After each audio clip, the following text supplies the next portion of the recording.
BSc part 1 के dear students, आज हम इनऑर्गेनिक केमिस्ट्री के अंतर्गत वीएसईपीआर थ्योरी के बारे में बताएंगे। वीएसईपीआर थ्योरी का फुल फॉर्म है valence shell electron pair repulsion theory, यानी कि संयुक्ता कोष इलेक्ट्रॉन युग्म प्रतिकर्षण सिद्धांत। ये थ्योरी जो दी गई थी वो गिलेस्पी तथा नाइहोम ने दी थी, और ये जो थ्योरी दी गई है वो कोवलेंट मॉलिक्यूल की संरचना, ज्यामिति, बंध कोण आदि की व्याख्या करने के लिए दी गई थी। तो इस सिद्धांत के अनुसार यह है कि किसी अणु के केंद्रीय परमाणु की संयुक्ता कोष में विद्यमान इलेक्ट्रॉनों से भरे हुए कक्षक स्थान में इस प्रकार व्यवस्थित रहते हैं कि उनके मध्य प्रतिकर्षण बल कम से कम हो या कम से कम प्रतिकर्षण लगे। तो जैसा कि हम जानते हैं कि संयुक्ता बंध सिद्धांत के अकॉर्डिंग कोवलेंट जो बॉन्ड बनते हैं वो परमाणु कक्षों के अध्यापन से बनते हैं। और परमाणु कक्षक कौन से होते हैं? संयोजी सेल के होते हैं, संयोजी कोष के होते हैं। संयोजी कोष कौन सा होता है? आउटरमोस्ट सेल होता है। तो आउटरमोस्ट सेल में जो ऑर्बिटल हैं वो अध्यापन करेंगे और उसके पश्चात बंधी कक्षक बनते हैं, और कैसे और कुछ होते हैं अनाबंधी कक्षक होते हैं। तो जो परमाणु कक्षक अध्यापन में भाग ले लेते हैं तो उसके पश्चात जो बंध बनता है सिग्मा या पाई बंध, वो दोनों ही परमाणुओं के बीच में स्थित होते हैं।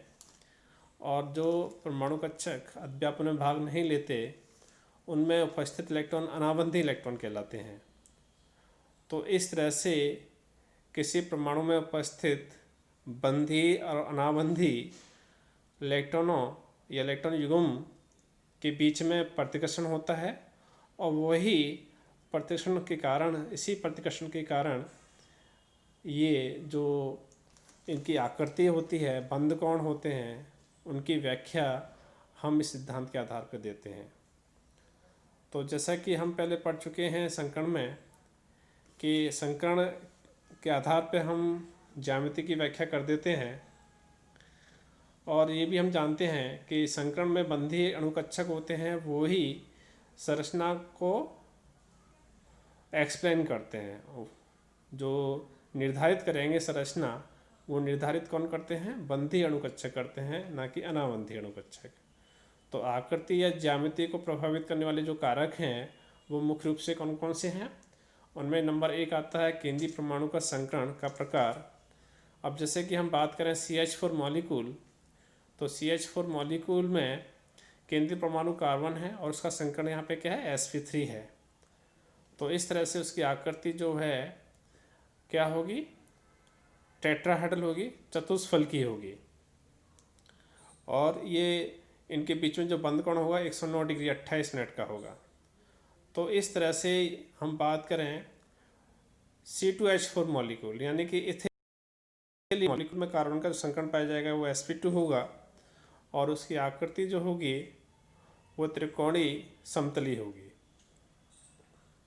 तो इस तरह से जो संकरण पर अणुओं की संरचना निर्धारित करती है, तो डिफरेंट टाइप का संकरण पाए जाने पर उस अणु की संरचना भी भिन्न होती है।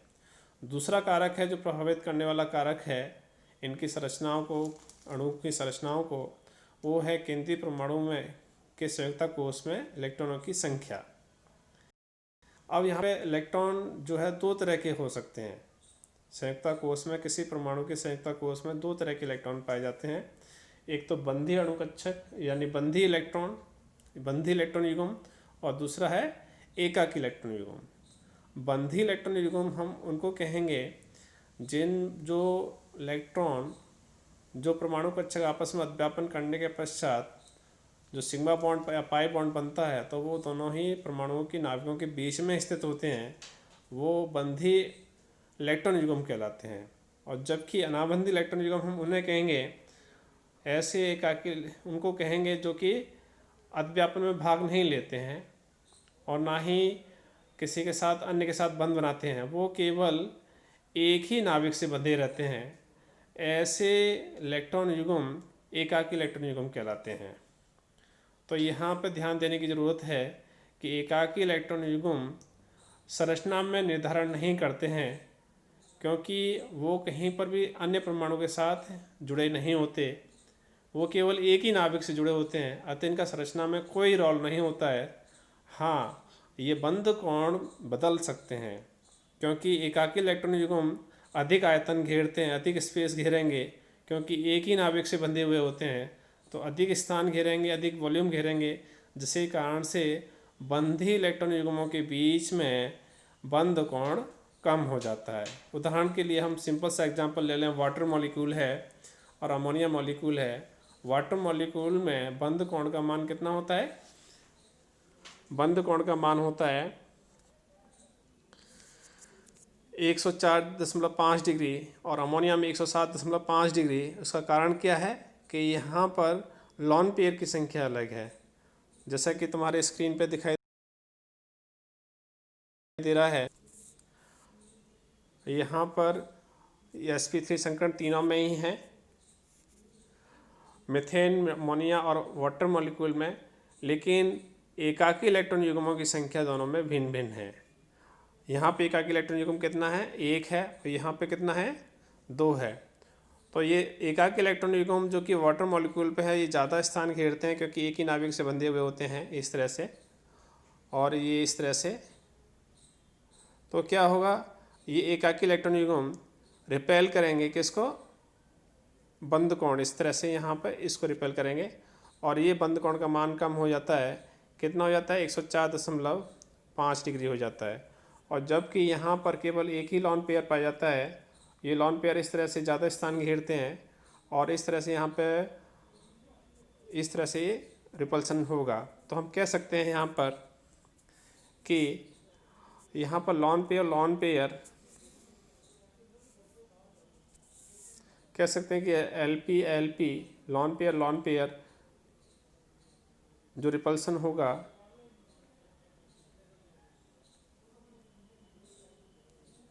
वो कहीं ज़्यादा होगा किसकी तुलना में? लॉन पेयर बॉन्ड पेयर की तुलना में। यानी कि एकाकी इलेक्ट्रॉन युग्म और एकाकी इलेक्ट्रॉन युग्म के बीच में रिपल्सन अधिक होता है, और बॉन्ड पेयर के बीच में रिपल्सन कम होता है, क्योंकि लॉन पेयर अधिक स्पेस घेरता है, अधिक वॉल्यूम होता है, और अधिक वॉल्यूम के कारण से ये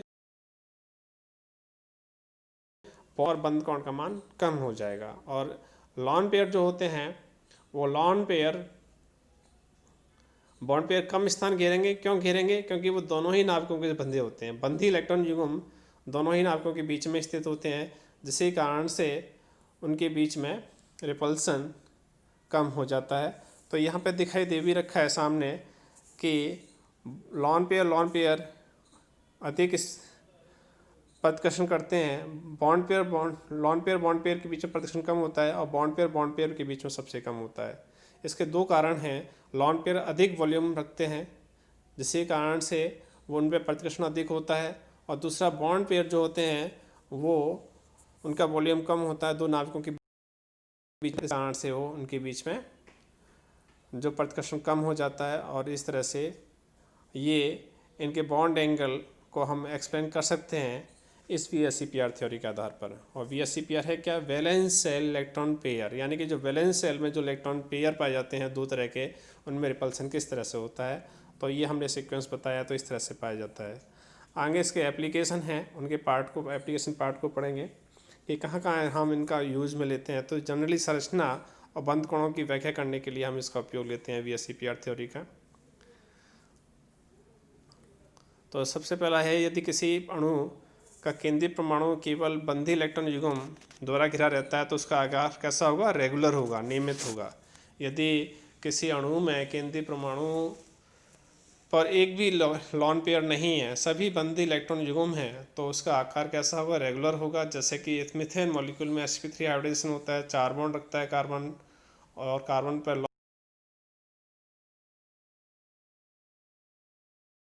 लॉन पेयर नहीं है। ऐसे ही BF3 की बात करें, BF3 में बोरॉन के 3 इलेक्ट्रॉन होते हैं आउटर सेल में, और फ्लोरीन के साथ 3 बनता है, तो इसके पास कोई भी नहीं रहता, तो इसकी आकृति कैसी होगी? रेगुलर होगी। यानी कि कैसी होगी? त्रिकोणीय समतली होगी। तो इस तरह से हम बता सकते हैं। दूसरा है, यदि अणुओं का केंद्रीय परमाणु बंधी और अबंधी दोनों प्रकार के इलेक्ट्रॉन युग्मों को घिरा होता है तो उसकी आकृति नियमित नहीं होती है। प्रतिकर्षण के कारण में विकृतियां आ जाती हैं और ये विकृतियां किस रूप में होंगी? बंद कोण कम हो जाएगा। 109 जैसे कि अमोनिया में है, अमोनिया में एक sp3 संकरण पाया जाता है नाइट्रोजन का, तो यहाँ पर बंद कोण कितना होना चाहिए? 109 डिग्री 28 मिनट का होना चाहिए, लेकिन ये इतना ना होकर के कितना होता है? 107.5 डिग्री का होता है। तो ये क्यों घट गया? 107 डिग्री क्यों रह गया? क्योंकि यहाँ पर लॉन पेयर बॉन्ड पेयर को रिपेल करते हैं, जिसके कारण से इनमें विकृति के नाम दे दिया है इसको, और बॉन्ड जो एंगल है वो कम हो जाता है। इसी तरह से यहाँ पर ABX प्रकार के अणुओं में B की बढ़ती हुई विद्युत BAB कोण को घटा देते हैं। तो इसमें एग्जाम्पल दे रखा है PI3, PBr3, PCl3 और PF3।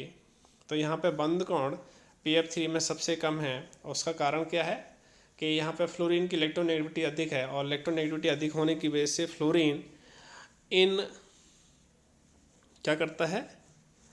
इलेक्ट्रॉन को खींच लेता है, बंदी इलेक्ट्रॉन को खींच लेता है, और जिसके कारण से यहाँ पे बॉन्ड एंगल का मान कम हो जाता है।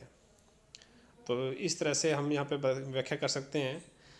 तो इसी तरह से यहाँ पे पूर्ण भरे हुए कक्षिश से कि बंदी इलेक्ट्रॉन युग्म का प्रतिकर्षण की तुलना में अधिक होता है। तो यहाँ पे एग्जाम्पल है H2O में केंद्रीय परमाणु का अधिकतम बराबर क्षमता 8 है ना। जल के अणुओं में 8 इलेक्ट्रॉन मैक्सिमम ऑक्सीजन में भरे जा सकते हैं, और सल्फर में 9 ऑर्बिटल होते हैं, यानी कि 18 इलेक्ट्रॉन भरे जा सकते हैं। तो यहाँ पर जो बंद कोण होगा तो वाटर में अधिक होगा, और H2S में 90 डिग्री के आसपास आ जाता है। तो इस तरह से हम बता सकते हैं, इनकी व्याख्या कर सकते हैं। तो thank you for listening. Next time अगला